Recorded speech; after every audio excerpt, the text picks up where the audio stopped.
Idriss Aberkane faisait déjà beaucoup parler de lui en 2017 avec Libérez votre cerveau. Mais comment il fait pour continuer à faire du bruit encore aujourd'hui?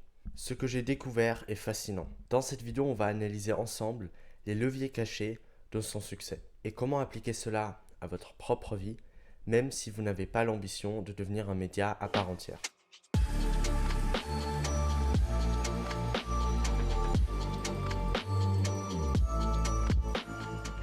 Idriss Aberkane arrive à nous passionner pour beaucoup de domaines. Il suffit de regarder sa chaîne YouTube ou alors d'écouter ses conférences pour le comprendre. Vous savez, aujourd'hui, on note tout. C'est pas qu'à l'école qu'on note, c'est les dettes des États, on les note. Triple A. Et puis on sait que c'est totalement bidon dans le cas des triple A. Je veux dire, s'il y a bien un truc dont on a vu que c'était du flan de bout en bout, c'était la dot des dettes souveraines et les obligations. Mais aujourd'hui, on est tellement conditionné à réagir aux étiquettes que je suis convaincu qu'à un moment donné, vous pourrez mettre grand vin de Bordeaux sur une bouteille de coca et les gens l'achèteront comme tel. La première des choses est qu'il maîtrise l'art oratoire à la perfection, l'accroche. Comme je sais que l'attention a tendance à baisser quand on voit une présentation, j'ai décidé de vous mettre le message important dès le début. Les figures de style. Un humain peut créer une université ne créera jamais un humain. Je préfère largement un débutant avec de l'enthousiasme qu'un prix Nobel dépressif. C'est pas parce qu'ils étaient des grands hommes qu'ils échappaient à la note, c'est parce que ils échappaient à la note qu'ils étaient des grands hommes. Le bon ton au bon moment, tout y est. Mais ce n'est pas l'unique raison qui nous pousse à écouter l'une de ses conférences ou alors à regarder une de ses vidéos en entier. Ses vidéos et ses conférences sont premièrement bourrés d'exemples historiques, de concepts géopolitiques. Il donne même des exemples d'autres cultures qui en apparence n'ont rien à voir avec le sujet de base. Les Japonais ont ce concept-là qui s'appelle Ikigai. C'est en gros, fais ce que tu aimes, fais ce que tu sais faire, fais ce dont le monde a besoin. En fait, on remarque qu'il maîtrise plusieurs compétences et qu'il connaît en profondeur plusieurs domaines qui vont créer une connexion entre eux pour former ce discours ou cette conférence, cette vidéo qui va tant nous fasciner. Mais comment il fait pour avoir autant de connaissances dans un domaine précis sans autant en délaisser un autre? Ça paraît presque évident de le dire, mais en fait, il s'est beaucoup formé au cerveau et à l'apprentissage. Les neurosciences et j'en passe nous permettront d'apprendre beaucoup plus rapidement et c'est exactement ce que Idriss Aberkane utilise. Car quand tu sais apprendre à apprendre, tu peux apprendre tout ce que tu veux. Quand tu maîtrises ton cerveau, tu es capable d'exploiter ses forces et de combler les faiblesses. Quand on apprend vite, on peut facilement devenir pionnier sur un nouveau marché.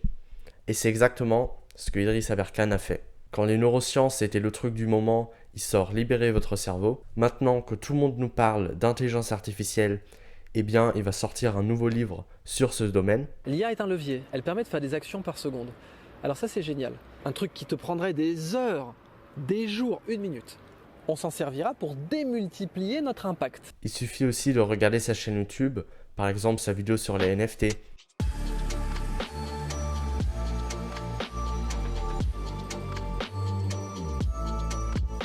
Quand on apprend vite, on peut facilement surfer sur une vague plus rapidement et de façon plus agile que tous les autres. C'est un peu comme arrêter le temps pour pouvoir revenir avec un coup d'avance et des connaissances au-dessus de la moyenne. Et cela en très peu de temps. Bref, le secret, il tient en un mot, apprentissage. Apprentissage des neurosciences d'abord pour pouvoir explorer tous les autres domaines. Pour moi, il ne faudrait pas rester passif et ne pas se former à l'apprentissage.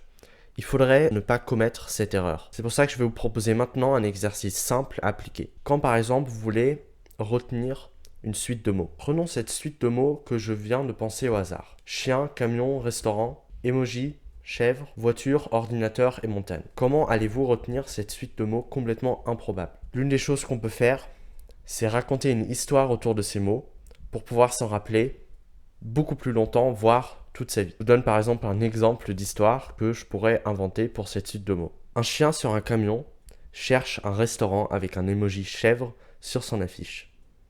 Mais tout d'un coup, une voiture conduite par un ordinateur, donc j'imagine par exemple une Tesla, percute une montagne.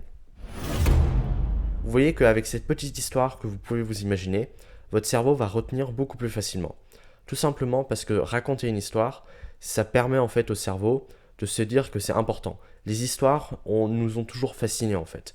Au coin du feu, quand on était encore des tribus primitifs, eh bien le fait de raconter des histoires, c'était un moyen de pouvoir éviter des dangers et tout un tas de choses. C'est pour ça que les histoires sont autant ancrées en nous.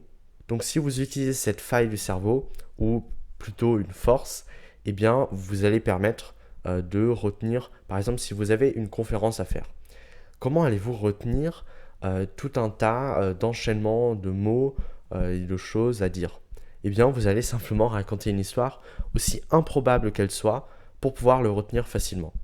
Et ça marche pour tout, que ce soit un contrôle à réviser, que ce soit, pour les contrôles d'histoire, c'est plus simple évidemment. Si par exemple même il y a un concept qui vous paraît assez compliqué à expliquer, disons par exemple de physique-chimie, pourquoi ne pas raconter une histoire autour de ce concept pour le comprendre tangiblement dans la vraie vie?